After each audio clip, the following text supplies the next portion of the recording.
ഞാനിപ്പോൾ ഡ്രൈവിംഗ് സീറ്റിൽ കയറിയിരുന്നു. ഇപ്പോൾ നമ്മുടെ സ്റ്റിയറിംഗ് അങ്ങോട്ട് ആ ഒരു സൈഡിലേക്ക് തിരിഞ്ഞു കിടക്കാണ്. അപ്പോൾ ഇങ്ങനെ വലത്തെ സൈഡിലേക്ക് ഒടിഞ്ഞു കിടക്കുന്ന സമയത്ത് നമ്മുടെ ടയർ നേരെയാക്കണമെന്നുണ്ടെങ്കിൽ എത്ര തിരിവ് വരണമെന്ന് ഒരു ബിഗിനറിന് തുടക്കത്തിൽ പിടികിട്ടത്തില്ല. അപ്പം ഞാൻ ആ സ്റ്റിയറിങ്ങിൻ്റെ ഒരു ഐഡിയ പറയാം.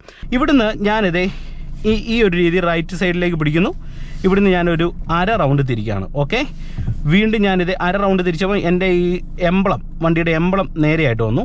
ഇനി ഈ എംബ്ലം വീണ്ടും നേരെയായിട്ട് വരുന്ന രീതിയിൽ ഒന്നും കൂടെ തിരിച്ചു, ഒരു റൗണ്ട്.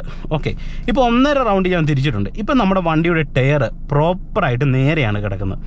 അതായത് ഇപ്പോൾ വലത്തെ സൈഡിലേക്ക് പിടിച്ചിരുന്ന ടയർ നേരെയാണ് കിടക്കുന്നത്.